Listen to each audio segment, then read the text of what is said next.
Hello నమస్తే. మన రూపాయి వాల్యూ రూ.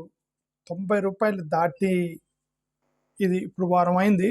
వారం నుంచి దాని మీద డిస్కషన్ జరుగుతుంది. ఇండియన్ ఎకానమీ మీద రూ. 90 ఎందుకు పడిపోయింది అని. సో ఇక్కడ దీంట్లో ఒక ఆర్టికల్ చూశాను.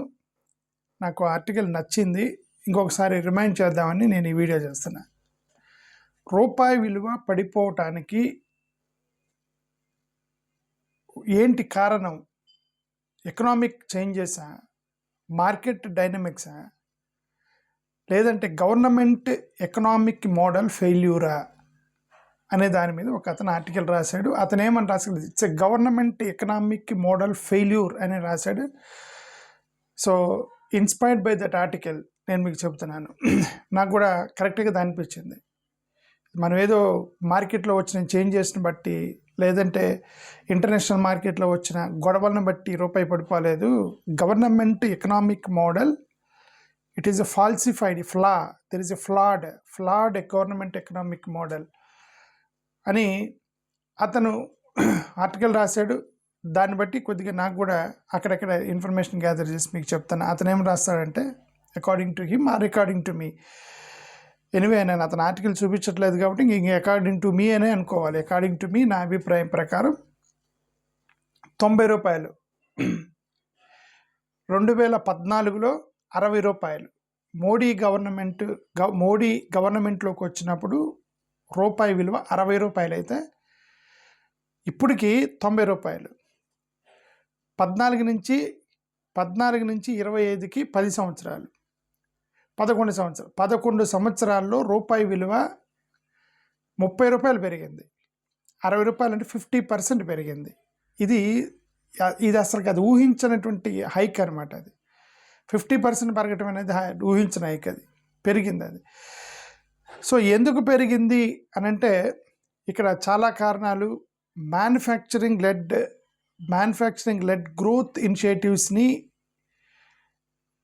వీళ్ళు చెప్పడానికి మేక్ ఇన్ ఇండియా ప్రోగ్రాం ద్వారా చెప్తున్నారు. మేక్ ఇన్ ఇండియా ప్రోగ్రాం ఒకటి పెట్టి 2014లో చాలా పకడ్బందీగా లాంచ్ చేసి మేక్ ఇన్ ఇండియా ప్రోగ్రాం అని, భారతదేశంలోనే ఉత్పత్తిని పెంచుతాము, ఎవరైతే పరిశ్రమలను ఎవరైతే వ్యాపారాలు పెడతారో వాళ్ళకి మిమ్మల్ని ఎంటర్ప్రెన్యూర్గా చేస్తారని ప్రోగ్రాం పెట్టారు. కానీ యాక్చువల్ గ్రౌండ్ లెవెల్లో వ్యాపారస్తులు తయారు చేసింది యాక్చువల్గా లేరు. మొత్తం కూడా అదానీ అంబానీ వాళ్ళకి మొత్తం ఇచ్చి పడేశారు. There is nothing actual business people ఎంతమందిని తయారు చేశారు అనేది లేదు. ఒకవేళ ఎంతమందిని తయారు చేసిన ఆన్ పేపర్లో తయారు చేసి ఉంటారో, మ్యానుఫ్యాక్చరింగ్ ఎంత జరిగింది అనేది చాలా తక్కువ ఫిగర్స్ కనిపిస్తున్నాయి 2014 నుంచి make in India programme. That is one of the reasons that rupee పడిపోవడానికి కారణం అదే అయ్యి ఉండవచ్చు. అది వన్ ఆఫ్ ది రీజన్స్ అనమాట. వీళ్ళు ఎక్స్పోర్ట్స్ బాగా పడిపోవటం ఒకటి, ఇంపోర్ట్స్ మీద ఎక్కువగా డిపెండ్ అయ్యారు. ఇంపోర్ట్స్ మీద ఎక్కువగా డిపెండ్ అయ్యి ఈ రూపాయి రూ. 90కి చేరిందని మనకు ఒకటి అర్థమవుతుంది. అఫ్కోర్స్ ఇట్లా రూపాయి విలువ పడిపోయినప్పుడల్లా మనం ట్రేడ్ డెఫిసిట్ చూస్తారు కదా. That is the fundamental basic line of rupee value. Okay, current అకౌంట్కి ట్రేడ్ డెఫిసిట్స్కి స్ట్రక్చరల్ ఇంబ్యాలెన్సెస్ అనేది ఒకటైతే మనకి రీజన్గా కనిపిస్తుంది. ఓకే, ఫారిన్ ఇన్ఫ్లోస్ చూడండి, deficit financed previously by volatile foreign inflows 86.3 billion in 2025. 86.3 బిలియన్కి చేరిందట అది. ఓకే, రూపీ కేవలం ఓన్లీ డిసెంబర్లోనే రూ. 10 పెరిగింది. నవంబర్ అంటే యాక్చువల్లీ ఇది నవంబర్ స్టార్టింగ్లో రూ. 85 ఉంది. నవంబర్ స్టార్టింగ్లో రూ. 85 ఉంటే just in the span of 1 month రూ. 90కి చేరింది. అంటే జస్ట్ రూ. 90 కదా, రూ. 5 పెరిగింది. ఓకే, అరౌండ్ 7% పెరిగింది అనమాట. సో అదొకటి మనకి ఇక్కడ కనిపిస్తుంది. రెండోది మిస్గవర్నెన్స్, ఇన్ఫ్లాడ్ ఎకనామిక్ నేరేటివ్స్, రియల్ వీక్నెస్ని దాచిపెట్టి ఫేక్ లెక్కలన్నీ ఏమంటారు హైప్ క్రియేట్ చేయటం ద్వారా రోబస్ట్ జీడిపి గ్రోత్ అనేది 6.5% నుంచి 7% అప్రాక్సిమేట్ 2024-25లో ఉంటే రూపీ అనేది due to average 5.4% inflation outpacing wage growth methodologies for GDP అక్కడ చదువుతున్నా GDP and inflation data have been altered. అర్థమైందా? మెథడాలజీని మార్చుకుంటూ పోతున్నారంటే ఇన్ఫ్లేషన్కి జీడిపికి సంబంధించి లేబర్ సర్వేస్ ఇవన్నీ కూడా మార్చారు. దానివల్ల ఇదంతా కూడా ఏంటంటే miss matching of economic model వాడారు. అందుకని ఇదంతా రూపాయి విలువ పడిపోవడానికి కారణం అనేది ఇతను రాసిన article. Okay, fiscal and monetary policy missteps exacerbating depreciation. Okay, labour and demand side vulnerabilities ఇవన్నీ కూడా ఏదో తను రాసిన జస్ట్ అక్కడక్కడ చదువుతున్నాం. ఓకే, మీకు ఎందుకంటే ఎకనామిక్స్ కాబట్టి మేము జనరల్ ఆడియన్స్కి అర్థం కాకపోవచ్చు, జస్ట్ అట్లా అవుట్లైన్ చదువుతున్నాం. ఓకే, బై బ్లేమింగ్ కొంతమంది ఏం చేస్తున్నారంటే ట్రంప్ని బ్లేమ్ చేస్తున్నారు. ఏమని? ట్రంప్ వల్ల రూపాయి వాల్యూ పడిపోయింది. ఎందుకంటే ట్రంప్ ఇదేమంటారు టారిఫ్ వేసాడు కాబట్టి అని.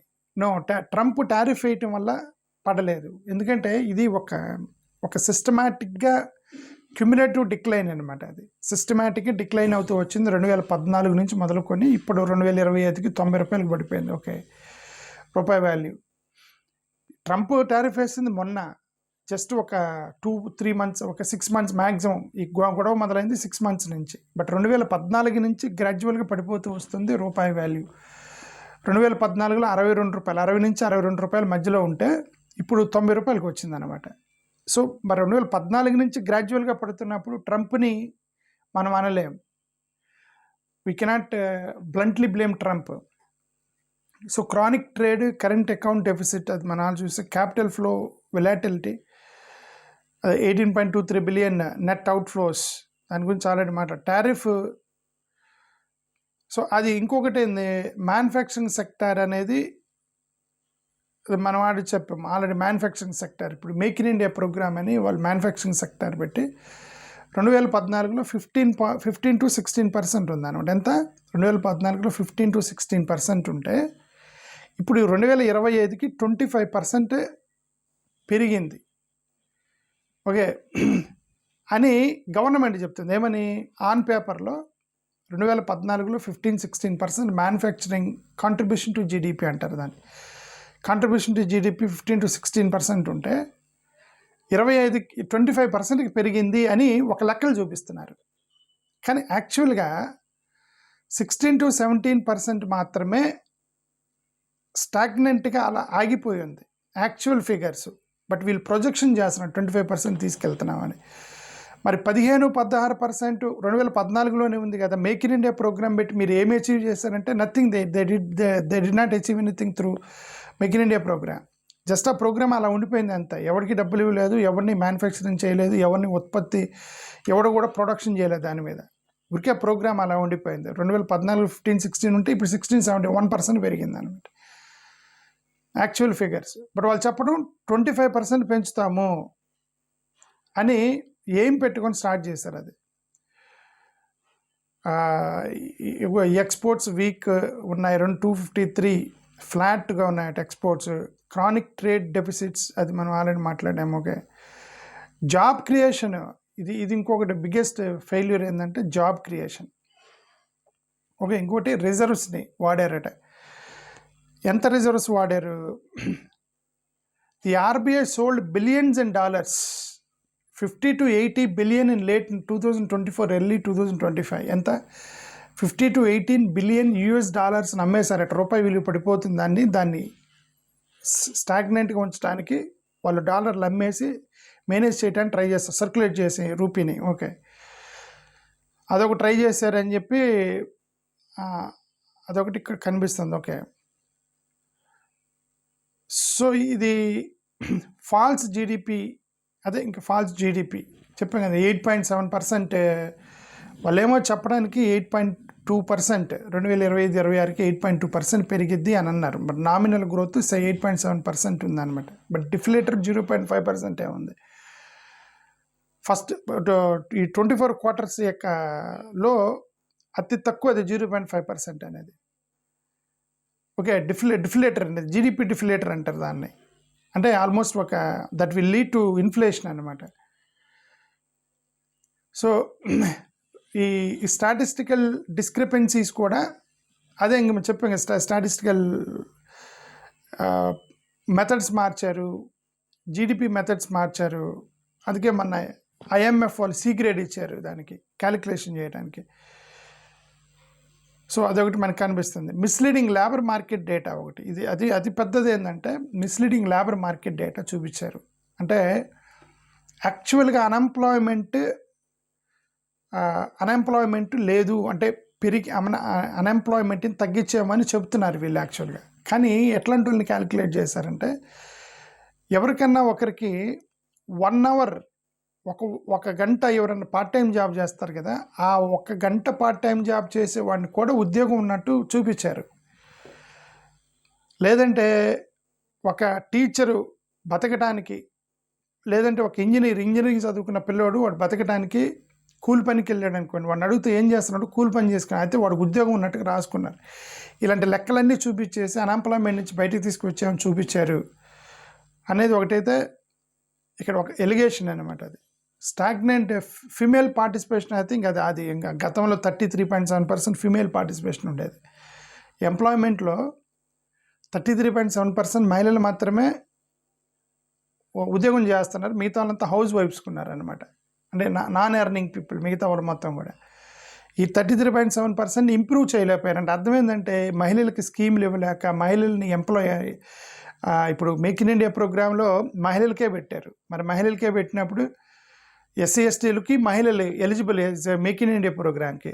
మరి వాళ్ళకి ఎలిజిబుల్ అయినప్పుడు మరి వాళ్ళకి ఆ మహిళలకు సంబంధించినటువంటి నిజంగా మీరు మేక్ ఇన్ ఇండియా ప్రోగ్రాం చేస్తే ఈ యొక్క ఉమెన్ ఎంప్లాయ్మెంట్ స్టాగ్నెంట్గా ఉండదు, పెరగాలి కదా, అది స్టాగ్నెంట్గా ఉంది.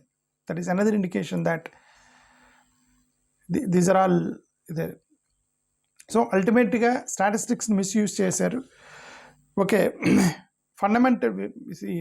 వీక్ ఫండమెంటల్స్ని మాస్క్ తొడిగి జీడిపిని ఇన్ఫ్లేట్ చేయడానికి ప్రయత్నం చేశారు అనేది ఒక ఆర్టికల్ చదువుతున్నాను. ఓకే, అన్ఎంప్లాయ్మెంట్ డేటా చెప్పాను కదా, అన్ఎంప్లాయ్మెంట్ డేటా యాక్చువల్గా జాబ్లెస్ మొత్తం జాబ్లు ఉన్నట్టుగా రాశారు, 1 గంట పని చేసినా సరే అది ఇదంతా కూడా.